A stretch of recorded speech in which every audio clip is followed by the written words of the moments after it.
네, 여러분들, 지금 역전세다 뭐다 해가지고, 지금 여러 가지 팔면 안 되는데 팔아야 되는 분들도 있고요. 뭐 팔아야 돼서 당연히 파는 분들도 있고, 금리가 부담돼서 그런 분들도 있고, 다양한 상황 가운데 아마 많이들 계실 텐데요. 사실은, 어, 전세를 주고 있는 임대인 입장에서는 큰 문제가 없는데, 이게 전세로 살고 있는 분들 입장에서는 사실 이게 굉장히 치명타입니다. 그죠? 임대인은 전세금이라도 그래도 사용했지. 임차인은 전세금은 내가 쓴 적도 없는데 못 받게 된다면 얼마나 억울하고 그 돈으로 또 이사를 가거나 다른 무언가를 이제는 알아서 경매를 배워서 투자하려고 했는데 어찌하지 못하고 발 동동 구르는 그런 분들에게 현실적으로 여러분들이 어떻게 대처를 해야 되고 어떻게 해야 되는지 오늘은 그런 얘기를 좀 나눠봤으면 좋겠습니다. 실제로 많은 기사들을 보셔서 아시겠지만 자료만 이렇게 보여드릴게요. 집값 폭락에 전 재산 2억 5천 날렸어요. 전세 피해 속출 예방법은 뭐 이런 관련 기사들이 뭐 작년부터 지금까지 굉장히 많이 벌어지고 있고요. 그리고 지금 현재 특히 심합니다. 왜냐면 우리 이제 전세가가 피크였을 당시 그때 계약들을 많이 이루어졌고 재갱신까지도 많이 했고요. 그리고 나서 이제 그게 마감이 되는 시점이 이제 지금 시기이다 보니까, 그분들이 이제 불안하니까 나가려고 하는데, 집주인들은 새로운 임차인을 같은 금액으로 구해야지만 돌려줄 수 있는 상황이고, 이러다 보니까 전세입자는 돈을 못 돌려받아서 불안하고, 그죠? 집주인도 집값이라도 오르면 어떻게 해볼 텐데, 그런 상황도 아니다 보니까 전전긍긍하고, 이런 상황인데요. 어쨌든, 자, 오늘은 전세입자 입장에서 요런 피해를 당하지 않으려면 어떻게 해야 되는지. 근데 여러분 이거를 진짜 알고 있는 게 너무 중요합니다. 그래서 여러분들 주변 지인들한테도 이런 내용을 좀 알려주시면 좋을 것 같아요. 왜냐면은 이게 한두 푼이 아니잖아요. 그리고 전세금이 100% 내 돈으로 들어가는 게 아니라 보통은 80%는 대출을 받아서 오는 경우가 많단 말이에요. 그러면 그 돈을 못 받게 되면 은행에서 이해해 주는 것도 아니고 나는 은행에 받지도 못한 그 돈을 몇 억이나 되는 그 돈을 나는 계속 갚아야 되는 상황이 벌어집니다. 와, 내가 사용하고 잘못된 것도 아니고, 야, 믿고 맡겼는데, 여러분 이제 얼마나 이게 참혹합니까? 그죠? 그래서 그런 일이 발생되지 않도록 미리 예방하는 게 중요한데요. 먼저, 만약에 현재 그런 상황에 놓여 있다면, 많이들 찾아봤을 겁니다. 유튜브라든지 SNS에 많이 찾아봤을 텐데, 전문가에게도 상담을 해보고, 뭐 변호사님도 만나보고, 다 뭐라고 하죠? 사실은 다들 그런 얘기를 하십니다. 뭐냐면은, 내용 증명 먼저 보내고, 왜냐면 정확한 확증이 필요하기 때문에 내용 증명 보내고, 그 이후에도 큰 변화가 없다면, 임차권 등기를 하고, 왜요? 내가 어디를 아이 때문에 또 가야 될 수도 있는 상황이고, 뭐 회사 전출 때문에 또 가야 되는 상황이 여러 가지 뭐 상황들이 벌어질 수 있는데, 그러면 그냥 이사 가버리면 여러분들이 대항력을 잃어버리기 때문에 꼭 임차권 등기를 하고 가야 되잖아요. 이런 얘기 많이 들어보셨죠? 그래서 임차권 등기도 하고, 그 다음에 어떻게 하죠? 이제 소송을 들어가죠. 소송을 들어가서 전세 보증금을 반환받을 것을 소송을 하는데 소송 플러스 이때는 그 소송만 하면 안 되고 거기에 따른 피해 보상에 대한 것도 같이 여러분들이 걸어야 됩니다.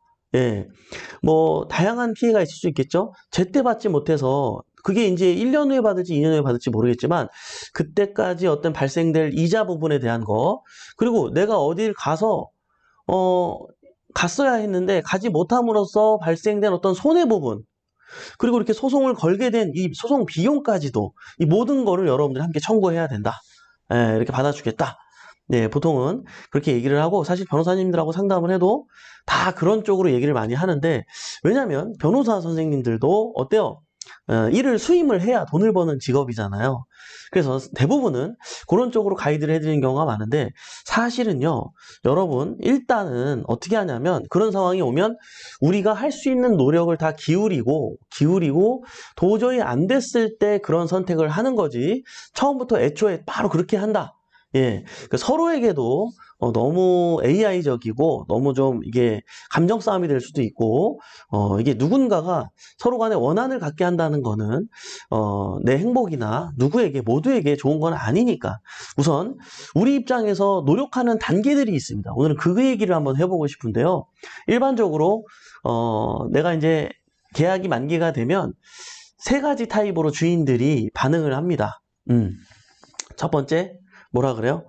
아유, 네, 그렇게 해드릴게요. 네, 이번에, 계약 끝나면 이사 가신다고요? 알겠습니다. 돌려드릴게요. 이렇게 하는 분들도 있어요. 이렇다면 문제가 없죠. 너무 좋죠. 자, 두 번째는, 저는 돈이 없어요.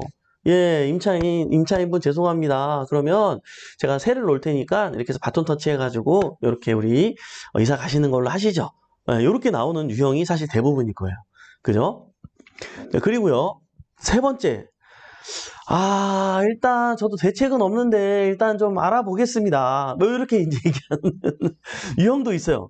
아니, 내 돈을 지금 맡아놓고 있었는데 일단 알아보겠다니 이게 진짜 무슨 청천벽력 같은 일이에요. 그죠? 이런 세 가지 유형에 따라서 여러분들이 대처하는 상황이 약간씩은 다른데, 약간 다르진 않아요. 결국엔 하나인데, 예, 어떻게 해야 되는지, 그걸 좀 정리를 하기 전에, 요거부터 한번 짚고 넘어갔으면 좋겠어요. 중요한 건요, 제가 지금 방금 얘기한 대로 여러분들이 어떤 행동을 취해야 되냐면, 임차인의 입장이라면, 우리가 이제 계약 만료가 되기 6개월 전부터 서로 간에 상호 합의하게 돼 있잖아요. 그죠? 자, 이때 여러분들 지금 전세 보증금이 어떻게 될지 불안하잖아요. 네. 그러니까 어떻게 해야 돼? 6개월 전이 되면 바로 여러분들이 전화해가지고 여러분들의 의사를 빨리 밝혀야 돼요. 빨리 밝혀야 돼. 이게 되게 중요합니다. 근데 이거를 모르니까, 이게 부동산을 잘 모르시니까, 이거를 이렇게 조치를 안 하는 경우가 굉장히 많은데, 반드시 일이 잘 되든 잘 되지 않든 6개월 전에 이게 1번이에요. 이게 제일 중요합니다.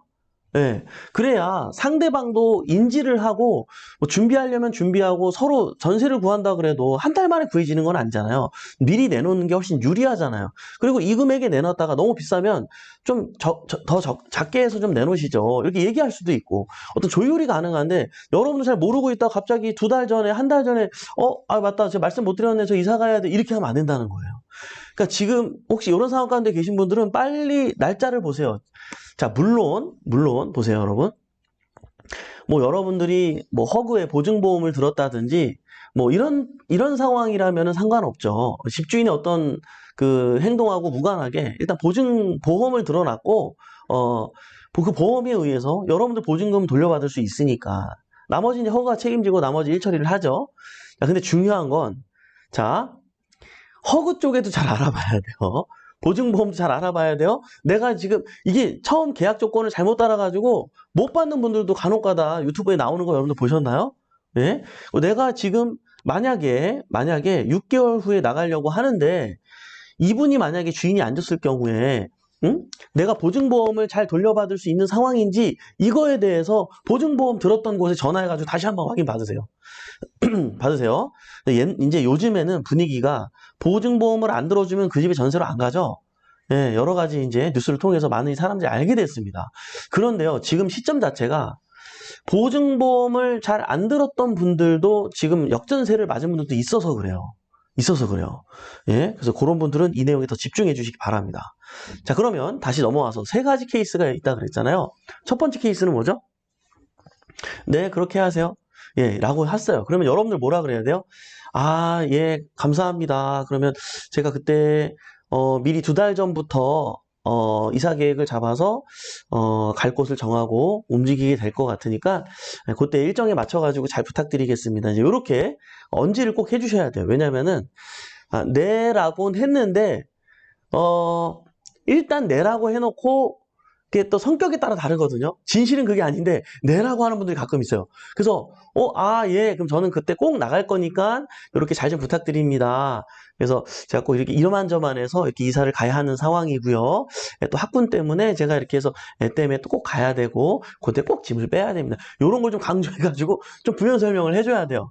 네, 그래서 만약에 그렇지 않은데 내라고 일단 그런 거라면 방어 기제로 했던 거라면 이분이 좀 이렇게 또 뭔가 조치를 취하려는 행동으로 옮기게 하는 여러분들이 멘트를 날려줘야 된다는 얘기예요. 이해되시죠? 자, 두 번째는 뭐였죠? 제가 일단 이렇게 해드릴 돈은 없고 새로운 임차인을 구해야 돼서 그럼 내놓겠습니다. 이제 이렇게 얘기를 할 거 아니에요. 그러면은 그때는 여러분들이 적극적으로 협조해 주세요. 예. 또 기분 나빠가지고 아니 이거 다투면 안 돼. 다투면 안 돼요, 여러분. 네. 기분 나빠. 아니 그 돈 잘 갖고 있어야 하고 없다 그러면 어떻게 해? 뭐 이렇게 하면 안 되고 오히려 여러분들 협조해야 돼요. 여러분들 돈 소중하잖아요. 우리 지금 버는 것도 중요하지만 잃지 않는 것도 너무 중요하잖아요. 그죠? 여러분 어떻게 해야 돼? 왜? 자, 그러시군요. 뭐 제가 뭐 도와드릴 거 없나요? 뭐 거래하는 부동산 있으세요? 저도 이 앞에 부동산에 내놓을까요? 얼마 정도에 내놓으실 거예요? 적극적으로 도와주세요. 협조해 주세요. 왜? 제가 그러면 뭐 오시면은 물론 항상 청소는 잘 해놓을 건데 뭐 혹시 원하는 뭐 방향이 있으신가요? 제가 뭐 집 보여러 온다 그러면 어떻게 조치해 드릴까요? 요런 것들을 적극적으로 여러분들이 좀 도와주세요. 네, 도와주세요. 네, 왜냐면은 이런 게 있어요. 내가 만약에 3억에 있었어요. 3억에 있었잖아요. 근데 이제 그분들은 어때요? 지금 시세가 어때? 그분들이 아니라? 지금 시세가 2억 2천까지 내려왔어. 전세 시세가. 그러면 이 주인분께서는 2억 2천에 내놔야 되잖아요. 세를. 근데 나머지 8천만 원을 어떻게 준비할 돈이 없기 때문에 이분께서는 어떻게 하죠? 그냥 3억까지는 아니어도 한 2억 8천에 내놓는단 말이야. 그죠? 그럼 자, 이렇게 2억 8천에 내놓으면은 나가나요? 주변에는 시세가 다 2억 2천인데? 안 나가겠죠. 그러니까 여러분들도 어떻게 해야 되냐면 오케이만 하고 가만히 있지 말고 이분이 얼마에 내놨는지 이거를 부드럽게 아름답게 여러분들이 조사할 필요가 있어요. 그리고 현재 이 집의 시세는 거꾸로 다른 부동산 여러 군데 전화해가지고 우리 집 현재 전세 시세를 내가 따로 파악을 해놔야 되는 거예요. 네, 그리고 그 시세대로 잘 내놨는지. 왜냐면 주인은 시세대로, 주인 입장은 2억 8천이라도 내놔야지 지금 어떻게 돈을 쳐낼 수가 있는 상황이라서 시세대로 못 내놓는단 말이에요. 난 그것도 모르고 전세 내놨으니까 믿고 가만히 기다렸다가는 5개월이 지나도 아무 일도 없을 확률이 높다. 그러면 누구만 힘들어요? 임차인만, 우리만 힘든 거예요. 임차인만 힘든 거예요. 그죠? 중요한 거예요. 자, 이거를 주인이 얘기한다고 믿고 맡기지 말고 나도 공격적으로 적극적으로 해라. 그리고 그 가격에 그럼 저도 놓을게요. 일단 여러분 시세 조사가 잘 안 되더라도 그럼 저도 2억 8천에 놓는 거죠. 그럼 어때? 보러 오는 사람들이 반응을 보면 알 수 있잖아요. 예. 너무 비싸네. 옆에 2억 2천짜리도 이거보다 더 좋은데 이렇게 많은 얘기가 나왔어. 그러면은 뭔가 이제 주인분하고 다시 내가 협상을 할 거 아니에요. 그죠? 아유, 사장님, 이거 지금 보니까 저도 한번 누가 보러 왔었는데 너무 비싸다고 하던데요. 이거 어떻게 하죠? 이렇게 적극적으로 여러분들이 이렇게 얘기를 해야 돼. 소통을 해야 돼요. 예.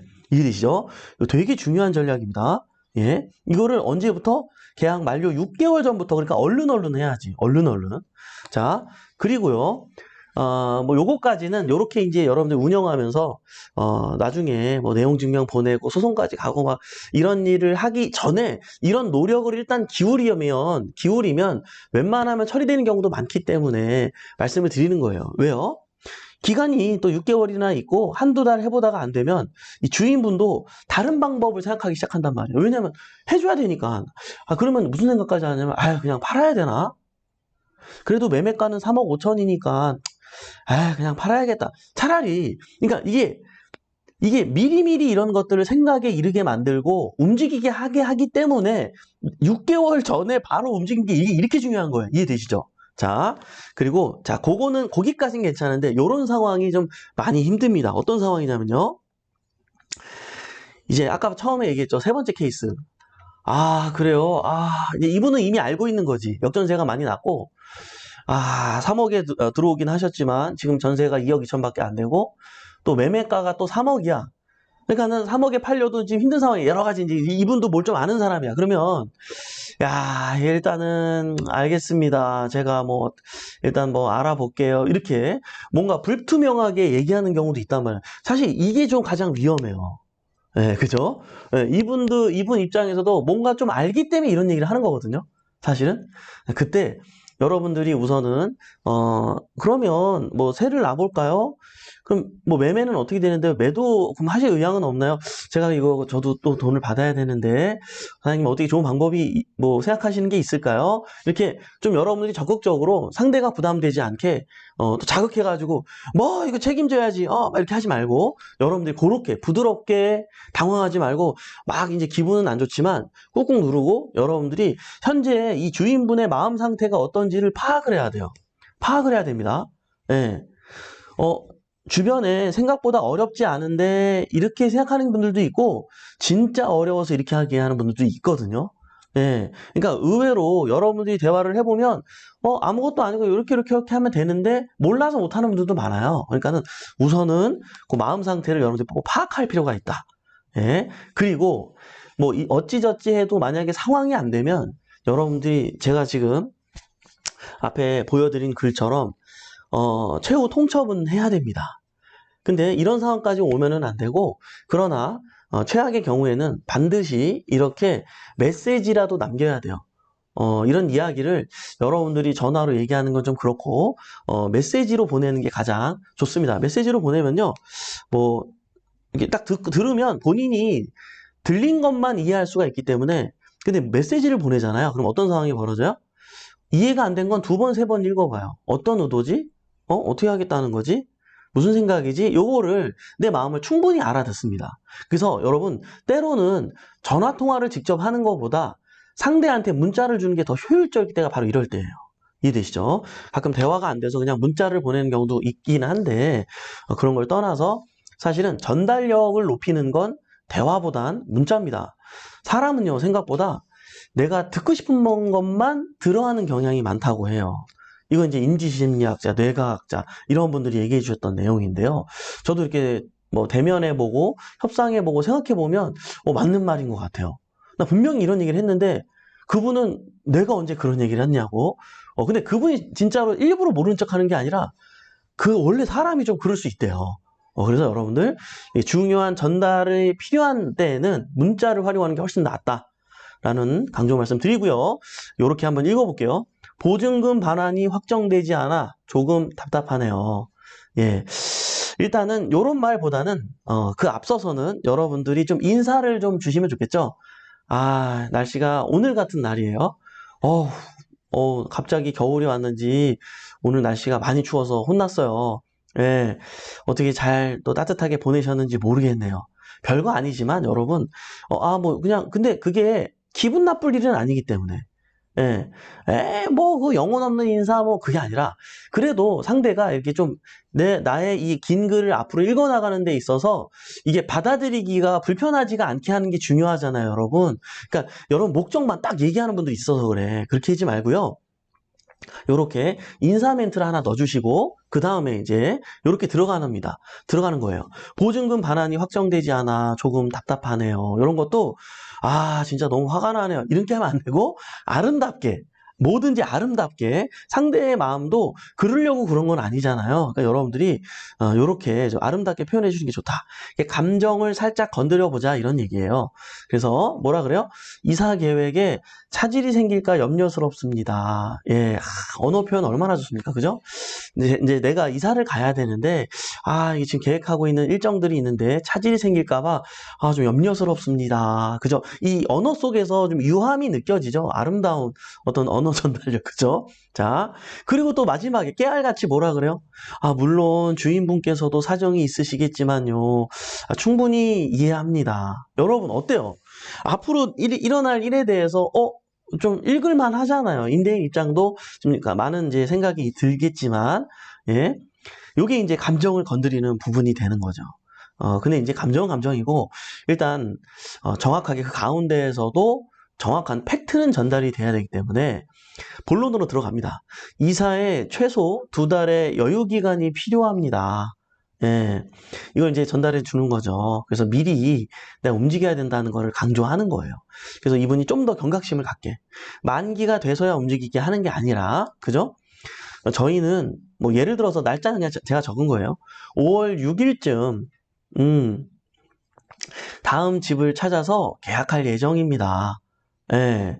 그러니까는, 이게 내가 뭔가 계획하에 꼼꼼하게 지금 스케줄이 잡혀 있다라는 것을 여러분들이 인지시켜 주는 게 되게 중요해요. 왜냐면은 그래야 상대방도 그런 일정에 관련돼서 이렇게까지 얘기를 하면 조금 더 이게 경각심을 갖습니다. 예. 여러분, 임대인 입장도 마찬가지예요.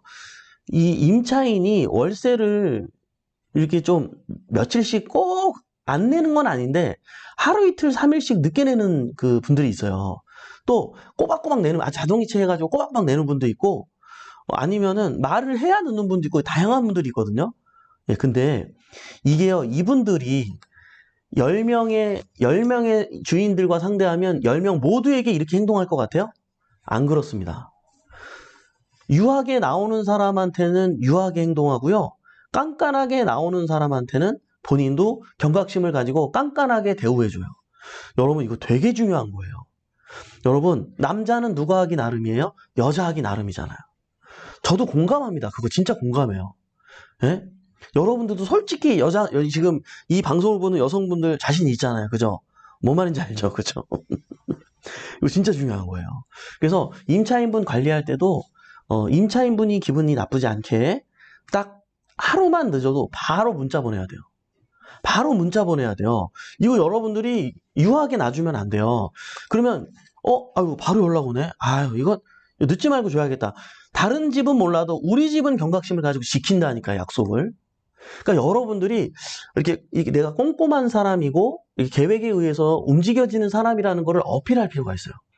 부드럽고 감정을 만져주는 것도 이런 것도 중요하지만 이렇게 여러분들이 짜여진 사람이라는 걸 어필할 필요가 있다는 거예요. 이해되죠? 그래서 이사에 최소 2달의 여유 기간이 필요합니다. 저희는 5월 6일쯤 다음 집을 찾아서 계약할 예정입니다. 네. 그리고 이제 뭐라 그래요? 이제 이 팩트에 대한 내용도 알려줬지만 주의할 점도 알려줘야 되는 거죠. 뭐라 그래요? 자, 만기 시에 저는 퇴거를 할 건데요. 퇴거와 함께 보증금 반환을 꼭 인지해 주시기 바랍니다. 예, 이거 주의해 달라는 거죠. 그죠? 그리고 그냥 이렇게만 얘기하면 안 되고 기한이라는 걸 함께 얘기를 해줘야 돼요. 예, 경각심이 들어가야 되잖아요. 뭐라 그래요?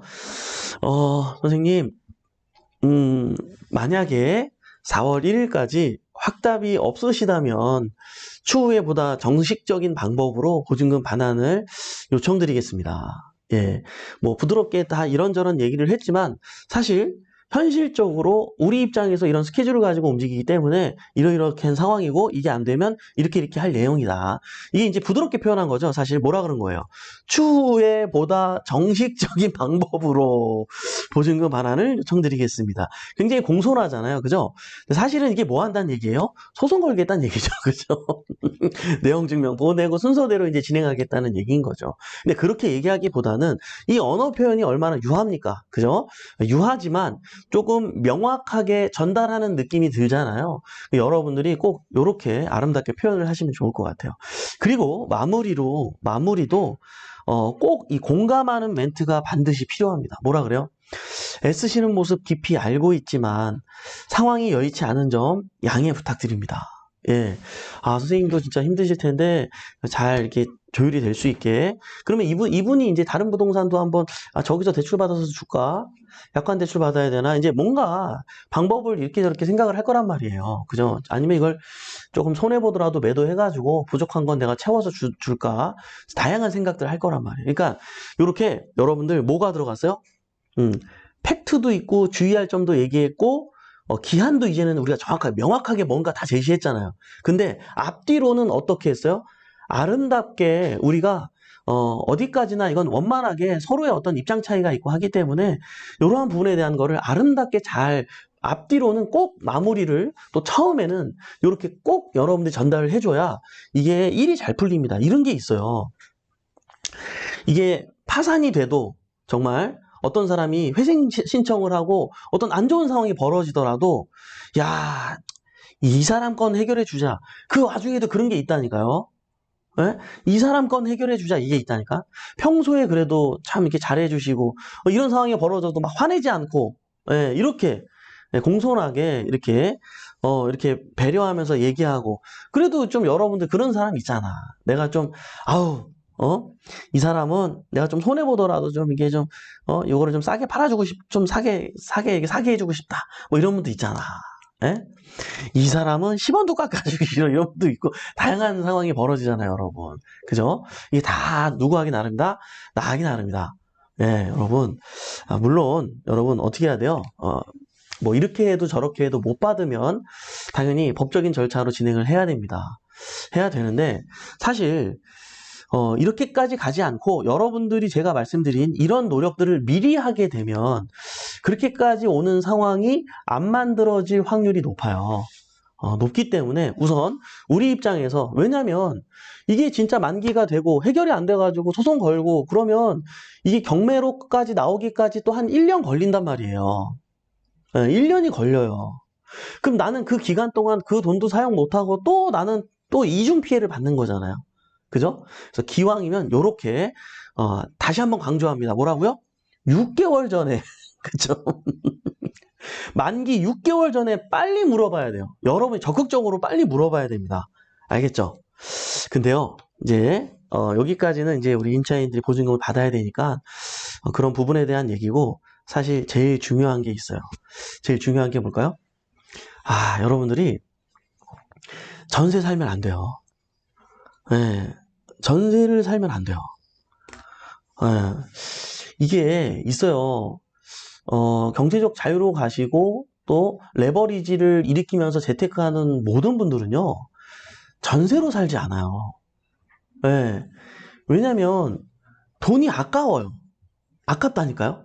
그 돈이 거기에 이자를 받는 것도 아니고 거기 그냥 고스란히 묶여 있는 게 너무 아깝다니까. 그 돈으로 다른 거 투자하면은 매달 200만 원, 500만 원씩도 생기고 나중에 몇 년이 지나면 시차익도 오르는데 그걸 아는데 굳이 내가 여러분들 지금 사는 곳을 조금 축소하더라도 그냥 보증금 좀 낮춰가지고 월세 이런 거 들어오는 거 있잖아요. 월세 내는 거.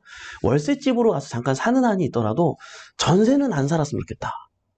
금리가 높으면 높은 대로 낮으면 낮은 대로 여러분 전세 살면 안 돼요. 금리가 낮으니까 대출 받아봤자 이자가 얼마 안 나오잖아요. 그럼 전세가 유리한 거 아닌가요?